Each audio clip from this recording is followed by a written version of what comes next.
अरे आई, फ्रीजमध्ये मी काल केक ठेवला होता, आज नाही आहे. कोण खाल्लं? विनिता तिच्या आई सुनैना यांना विचारते. सुनैना म्हणाल्या, मला काय माहीत. तुला माहीत आहेस की मी केक खात नाही. तुझ्या बहिणीला विचार, दिवसभर घरी तीच असते, तिनेच खाल्लं असेल.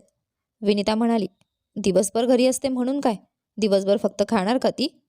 अरे हो, म्हणूनच तर तिला तिच्या चेहऱ्याची आणि सौंदर्याची काही पर्वा नाही. आणि मला वाटतं हेच कारण आहे की भाऊसुद्धा तिच्यावर चिडलेले असतात. विनिता लगेच वहिनी नेहाच्या खोलीत गेली आणि म्हणाली, वहिनी, काल फ्रीजमध्ये मी केकचा एक तुकडा पाहिला होता. कुठे गेला? तुम्ही खाल्लात का? नेहा शांतपणे म्हणाली, नाही, कदाचित तो तुझ्या भावाचा हिस्सा असेल, म्हणून त्यानेच खाल्ला असेल. आणि तुला माहीत आहे की माझ्यावर औषधं सुरू आहेत. डॉक्टरांनी मला गोड खाणं बंद केलंय. मग मी का खाईन? असं म्हणत नेहा आपल्या कामात गुंतली. विनिता तोंड वाकडं करून म्हणाली, भाऊने खाल्ला की तुम्ही? पण माझा भाऊ इतका लालची नाहीये. आणि त्याचा हिस्सा असेल तरी तो स्वतःहून काहीही खाणार नाही. जोपर्यंत त्याच्या हातात देत नाही तोपर्यंत नाही खाणार. हे मला चांगलंच माहीत आहे. मग फ्रीजमधून केक काढून खाण्याचा तर प्रश्नच येत नाही. बरोबर म्हणते ना आई? दिवसभर घरी तुम्हीच असता, तर हे काम तुमच्याशिवाय दुसरं कोण करणार? हे ऐकून नेहाला खूप राग आला. ती म्हणाली, दीदी, मी एकदा नाही म्हटलं ना, तरी तुम्ही उगाच वाद वाढवताय. घरात इतरही लोक आहेत, त्यांनाही विचारायचं सोडून सगळा ठपका माझ्यावरच टाकताय. तेवढ्यात सुनैना मागून आल्या आणि म्हणाल्या, कारण घरात तुझ्यासारखी चटोरी दुसरी कोणी नाहीये.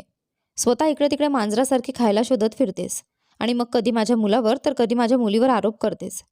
येऊ दे विभोरला, तुझ्या सगळ्या कारस्थानांची हकीकत त्याला सांगते. हे ऐकून नेहा हसली आणि म्हणाली, खूप उपकार होतील आईजी, कारण मी तर काहीच बोलत नाही.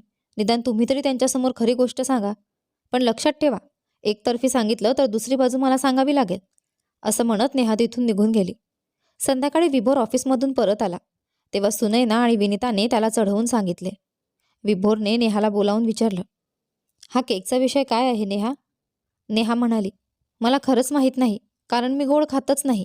त्यामुळे चांगलं होईल की तुम्ही तुमच्या बहिणीला विचारावं, कारण माझ्या बोलण्यावर तुम्हाला विश्वास बसणार नाही.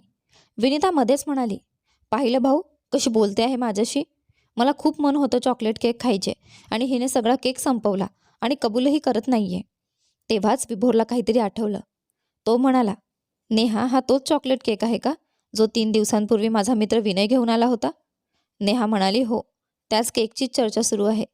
विभोर म्हणाला, पण तू तर म्हणाली होतीस की तो संपला. नेहा म्हणाली, हो, पण एक छोटासा तुकडा उरलाच होता. आठवत नाही तुम्हाला? काल रात्री तुम्ही काहीतरी गोड शोधत होता, तेव्हा मीच सांगितलं होतं ना की केक संपला. पण नंतर स्वयंपाकघरात पाहिलं तर फ्रीजमध्ये एक तुकडा होता, म्हणून मी तो खाल्ला. हे ऐकून नेहाच्या डोळ्यात अश्रू आले. ती म्हणाली, ऐकलत ना मम्मीजी आणि ननदराणी, केक कोणी खाल्ला ते स्पष्ट झालं ना. या घरात खाण्याचा मला काही अधिकार नाही का? काहीही घडलं की आरोप मात्र कायम माझ्यावरच का येतो?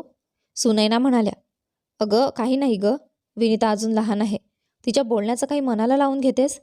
नेहा म्हणाली, लहान आहे? 24 वर्षांची मुलगी आहे ती. तुम्ही तिला लहान म्हणताय. माझ्यापेक्षा फक्त 3 वर्षांनी लहान आहे. मग माझ्यात आणि तिच्यात एवढा फरक का केला जातो? फक्त यासाठी की मी या घरची मुलगी नाही? हे बोलून नेहा रडतच आपल्या खोलीत निघून गेली. सुनैना तोंड वाकडं करत म्हणाल्या, बघा, पुन्हा नाटक सुरू झालं. आता रागाने चेहरा फुगवून घरभर फिरत राहील आणि माहेरच्यांना फोन करून आमच्याच तक्रारी करेन. जा विभोर, समजावून सांग तिला, या घरात हे सगळं चालणार नाही. विभोर नेहाला समजवायला गेला तेव्हा नेहा म्हणाली, शेवटी का मला नेहमी आरोपीच्या पिंजऱ्यात उभं केलं जातं? घरात प्रत्येक लहान सहान गोष्टींवर भांडण होते आणि तुम्हीही मला समजावता का? कारण तुमची आई आणि बहीण मला या घरात स्वीकारत नाहीत. विभोर विचारात पडला. खरंच प्रत्येक वेळी चूक नेहाचीच असेल असं नाही ना? नेहा आणि विभोरच्या लग्नाला 2 वर्ष झाली होती. त्यांचे प्रेम सुनैना आणि विनिताच्या लहान सहान कुरबुरींमध्ये कुठेतरी दबून गेले होते. रोजच्या जबाबदाऱ्या दोघांनाही थकवून टाकत होत्या. आज सकाळीही एका साध्या कारणावरून भांडण झालं होतं. नेहाने चहा करण्याआधी सासू आणि नणंदेला विचारलं का नाही. रागात नेहा म्हणाली, आत्ता मला अजिबात सहन होत नाही. मी एक क्षणही या घरात राहू शकत नाही. कोणतीही गोष्ट केली की मला तुमचं किंवा तुमच्या आई बहिणींचं तोंड पाहावं लागतं. काहीतरी उपाय काढावा लागेल. विभोर आधीच ऑफिसच्या तणावाखाली होता. तो चिडून म्हणाला, तुला वाटतं का की मला काही त्रास होत नाही? मी सुद्धा या रोजच्या कोर्ट कचेऱ्या ऐकून कंटाळलोय. घरी आलो की कोणत्या ना कोणत्या कारणावरून भांडण सुरूच असतं. असं असेल तर मी इथे राहून कामच नाही करू शकत. हे बोलून त्याने पटकन आपला लॅपटॉप घेतला आणि ऑफिसला निघून गेला. विभोर गेल्यावर सुनैना नेहाला टोमणे मारू लागल्या. हे देवा, कशी सून आली आहे. माझ्या मुलाला एक क्षणही शांतपणे जगू देत नाही. बस. मग काय? नेहाचा राग अजूनच वाढला. तिने ठरवलं की आता ती माहेरी परत जाईल. सुनैना आणि विनिता एका बाजूला कुजबूज करत होत्या, तर दुसरीकडे नेहाने ताबडतोब आपल्या आई मंजूजींना फोन लावला आणि म्हणाली, आई आता मला अजिबात सहन होत नाही. मी आजच घरी येते आहे. मंजूजींनी शांतपणे तिचे बोलणे ऐकले आणि मग ठाम आवाजात म्हणाल्या, बाळा आधी शांत हो आणि माझे बोलणं लक्षपूर्वक ऐक. तुला आठवतंय का? असंच काहीसं तुझ्या मोठ्या बहिणीच्या बाबतीतही झाले होते आणि त्याचा निकाल काय लागला? ती आज घटस्फोट घेऊन एकटी बसली आहे. मी तुला तशी चूक करताना पुन्हा बघू शकत नाही. घरात भांडणं तर होतातच. असं नाही की एकदा भांडण झालं की सगळं संपून जातं. जर काही मोठी अडचण असेल तर मी आणि तुझ्या वडिलांनी स्वतः येऊन विभोरशी आणि तुझ्याशी बोलू. पण भांडणाने नव्हे, तर संवादाने प्रश्न सुटतात. हे तू चांगलं जाणतेस. म्हणून माझं ऐक. आपल्या घर संसारावर रागाच्या भरात पाणी टाकू नकोस. आईच्या या बोलण्याने नेहाच्या मनाला खोलवर स्पर्श केला. तिच्या डोळ्यात अश्रू आले आणि ती हळूहळू फोडून रडली. जसा संताप म्हणजे आग असतो, तसेच अश्रू म्हणजे पाणी. नेहाचा रागही हळूहळू विरघडला. रडल्यावर तिच्या मनाचा भार हलका वाटू लागला. शांत झाल्यावर तिने सकाळच्या भांडणाचा विचार केला.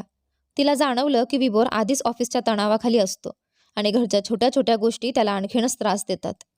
नेहाने चेहरा धुतला, मन शांत केलं आणि ठरवलं की आता ती राग बाजूला ठेवून आपल्या नात्यावर लक्ष केंद्रित करेल. तिने विभोरच्या आवडीच्या जेवणाची तयारी सुरू केली आणि त्याच्यासाठी खास खीरही बनवली, जी त्याला खूप आवडते. खाण्याच्या सुगंधाने सुनैना आणि विनिता दोघीही स्वयंपाकघरात आल्या.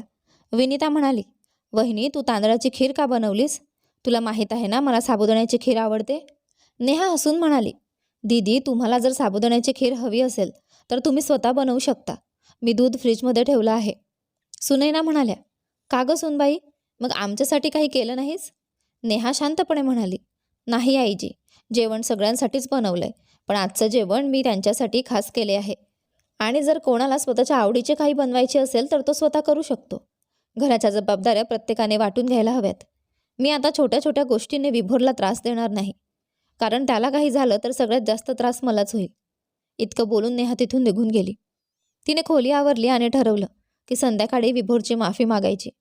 शेवटी नातं जपायचं असेल तर तिलाच पुढाकार घ्यायला लागणार होता, कारण हेच नातं तिच्यासाठी सर्वात प्रिय होते. संध्याकाळी जेव्हा विभोर ऑफिसमधून परतला तेव्हा नेहाने त्याचे हसून स्वागत केले. विभोर थोडा आश्चर्यचकित झाला, जणू काही सकाळी काहीच झालं नव्हतं. जेवणाच्या टेबलावर सुनैना आणि विनिता पुन्हा नेहाची तक्रार करू लागल्या. तेव्हा विभोर म्हणाला, विनिता आता तू लहान मुलगी नाही राहिलीच. तुला जर काही खायचं असेल तर स्वतः बनवू शकतेस. उलट मी म्हणतो दररोज एक वेळचं जेवण तू बनवायला हवं. घराची संपूर्ण जबाबदारी फक्त तुझ्या वहिनीवर टाकणं योग्य नाही. बरोबर नाही? सुनैना मुलाच्या बोलण्याने अवाक झाल्या. त्या काहीच बोलू शकल्या नाहीत, फक्त मान डोलावली. जेवण झाल्यावर विभोरने खीर घेतली आणि शांतपणे नेहाला म्हणाला, सॉरी, कधी कधी मीही रागाच्या भरात अतिरेक करतो, पण तू मनावर घेऊ नकोस. शेवटी मी तुझा नवरा आहे. चुकाही होतातच. नेहाने त्याच्याकडे पाहिलं आणि गोड हसत म्हणाली, ठीक आहे. दोघांनी एकमेकांना समजून घेण्याचा प्रयत्न केला. विभोर म्हणाला, चल थोडं बाहेर फिरून येऊया. नेहाने नणंदाने सासूकडे पाहिलं. तेव्हा विभोर म्हणाला, आई आणि विनिता थंडीत कुठे बाहेर जातील? आपण दोघंच जाऊया. बरं आई, आम्ही थोडं बाहेर जाऊन येतो. सुनैना हसत म्हणाल्या, हो हो जा. हीच तर फिरायची खरी वेळ आहे. इथलं उरलेलं काम आम्ही दोघी बघतो. नेहा आणि विभोर आनंदाने बाहेर फिरायला निघून गेले. विनिता रागाच्या भरात सुनैनाजींवर ओरडू लागली. तेव्हा सुनैनाजी म्हणाल्या, आता घरकाम तूही शिकून घे. लवकरच तुझं लग्न लावून देईन. शेवटी मलाही मुलगा सुनेसोबतच राहायचं आहे. मग त्यांच्या भांडणात तेल ओतून काही फायदा नाही.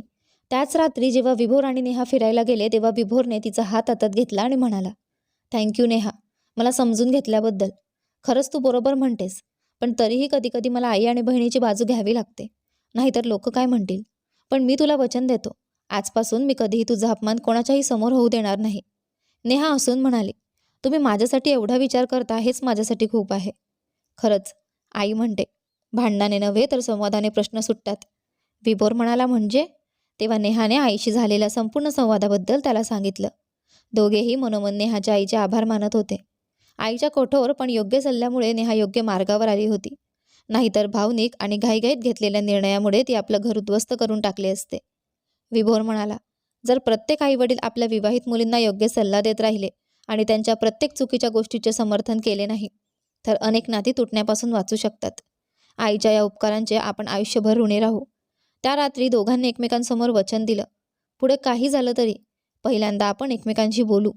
नेहाने आपल्या प्रेमाचा आणि विश्वासाचा हात विभोरच्या हातात ठेवला. त्यांच्या नात्याला पुन्हा एकदा नवीन बळ मिळालं. त्यांनी जाणलं की एकमेकांची साथ किती मौल्यवान आहे आणि प्रेम आणि समजूतदारपणाने प्रत्येक अडचण सोडवता येते.